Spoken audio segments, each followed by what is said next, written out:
先講我哋舊年嘅形勢先啦。公司嘅營業額咧，舊年做咗總共咧就超過16億，咁啊盈利咧就超過1.5億，咁呢個係公司嘅數字。咁啊，大家好記得啦，喺2年前咧，即係2024年嘅2月份，同埋2025年嘅2月份，咁啊財政預算案當中入邊咧，嗱2024咧財政案預算案咧就撤銷辣椒，咁啊樓市就開始即刻飆咗上去啦。咁啊到呢個2025年咧，就將樓價提升到400萬，只係俾100蚊嘅印花稅啦，個樓價再次飆上去，同埋個成交再次急劇上升。咁啊，舊年全年嚟講咧，點解市會咁好咧？即係基於好多原因啦。即係第一個原因就唔使講啦，即係好多內地嘅買家啦，大家都成日喺傳媒入邊有報道。咁第二個因素咧就係 IPO 嘅數字咧係好誇張。啊，舊年全年嚟講咧，差唔多上咗差唔多接近120間嘅公司，咁啊間間都係8億嘅公司，所以令到個財富效應咧係出嚟得好緊要。咁令到咧就啲買家咧入市嗰個數量係會增加嘅。咁原先我喺舊年年底同埋今年年初時咧，踏入咗2026年嗰時，估樓價咧全年係有機會上升大概6至8%嘅。咁今日咧農曆新年之後咧就重新再估計啦，咁啊修正咗去全年嘅樓價，我個人認為咧係可以達到15%嘅。因為喺1月份咧，其實樓價嘅累積升幅咧已經差唔多去到3%，成個1月份去到今日所以嗰個樓價嘅飆升咧係好清楚，大家好清楚係立竿見影嘅。咁我自己認為咧喺3月份咧應該會有個小陽春出現嘅。基於咩原因？點解睇好樓價同埋會覺得3月會有個小陽春咧？咁啊，以下有幾點好簡單。咁第一咧，啱今次喺公司數嗰啲新盤啦。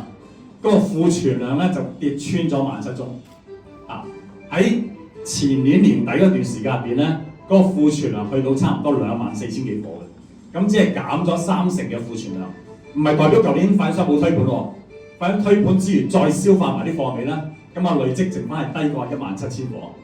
咁第二咧就政府重新又開始咧好積極咁樣土地拍賣啦，咁今年嘅嚟緊嘅財政年度咧，應該推出嚟嘅個伙數應該大概有12000伙嘅，咁呢個亦係會刺激到嗰個市場交投同埋樓價嘅上升。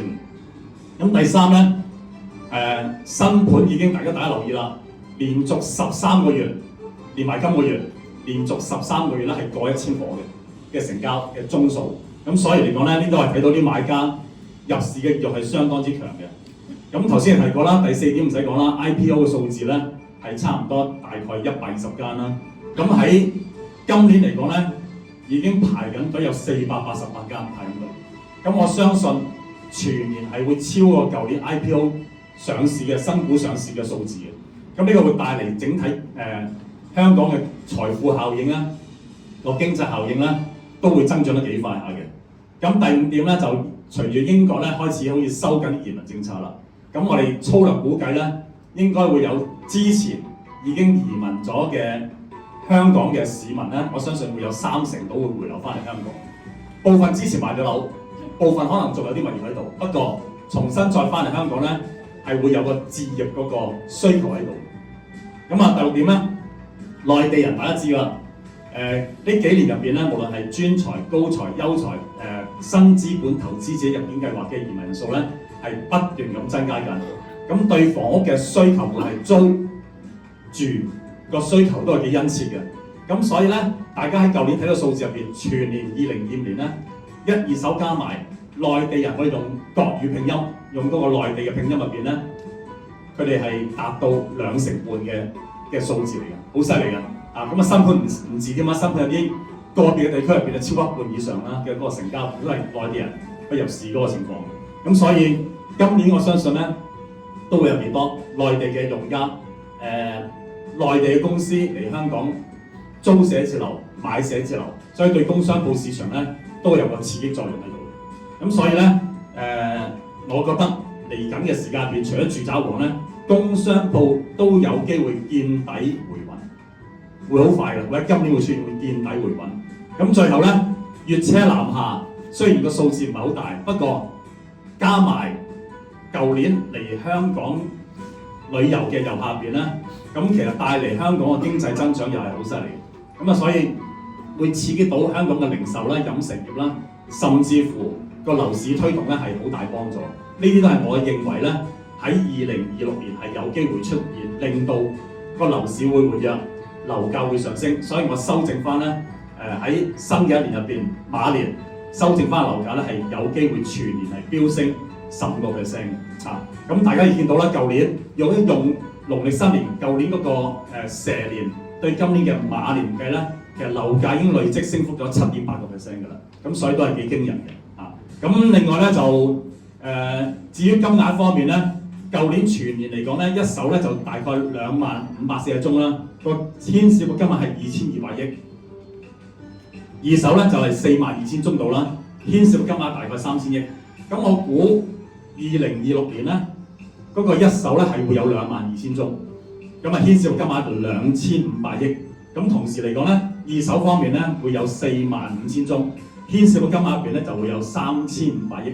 淨係一手加二手入邊咧，兩個數字加埋都會有6000億嘅數字喺度。咁啊，最後唔阻大家時間啦。咁啊，最後講下公司嘅發展方向啦，係嘛？咁啊，首先咧，今年我好多都冇講過㗎啦。今年我哋會增加分行，會增加幾多間咧？啊，最少20間。啊，今年最少20間，因為對上嗰2年咧都冇開分行嘅打算嘅。今年我相信咧，我哋最少都會有20間嘅分行開張。到而家嚟講咧，1至2月呢2個月入邊咧，已經累積有5間分行新開張啦。所以全年20間咧，我覺得係必然會到達嘅。啊，人數方面，會增加大概4至500人度啦，由2100人加到2500人，呢個係人數嘅增加。咁另外咧，喺投放喺資訊科技同埋嗰個人工智能方面咧，因為近年嚟嘅人工智能係好盛行啦，所以我哋會投放嘅金額入邊咧幾着重咗喺人工智能方面。好似我哋近排我哋做啲所謂叫 AI 小紅書小助手咧，都係用緊 AI 去做嘅。咁啊，幫助前線嘅同事入邊做好多文案啦。咁所以咧，公司喺呢段時間入邊咧，我哋會同好多啲 AI 公司去對接，從而咧引入啲技術，再加埋我哋 in-house 入嘅技術入邊咧，我哋會喺呢一方面會大肆發展嘅。所以投放嘅金額入邊咧，肯定過1000萬以上㗎啦。咁至於我哋舊年嘅10月2號推出咗我哋嘅公司嘅廣告啦，咁啊都鋪天蓋地啦，請咗嘅第一次用一個藝人做代言人咧，周家樂先生啦。咁我哋咧就用咗過千萬放咗喺電視嘅媒體廣告啦，其他啲社交媒體廣告啦，甚至乎啲紙媒各方面都會有投放喺度嘅。咁所以咧嚟緊今年咧呢個數額入邊咧，我哋會再增加。咁嚟緊會唔會再揾新代言人或者係重新再續約咧？咁我哋會繼續喺呢方面推行嘅。所以今年嗰個攻勢都會幾犀利嘅，因為就住個市況方面。咁另外咧，最後咧，公司喺傳媒喺個慈善方面入邊咧，我哋由喺今年全年嚟講咧，我哋係捐助咗喺社區飯堂銀行冰室入邊咧嘅全年嘅租金。咁所以嚟講咧，我哋除咗喺商業上，我哋會繼續係爭取盈利之外咧，我哋都會投放於回饋翻社會嘅責任喺度。咁我希望大家喺馬年入邊咧，就一切嘅以前嘅經濟唔好轉入邊咧，進入馬年入邊咧，希望全年經濟會好轉啦。咁同時咧，就大家最緊要咧就身體健康，咁啊馬到功成，好嘛？多謝各位。好，唔該晒李生。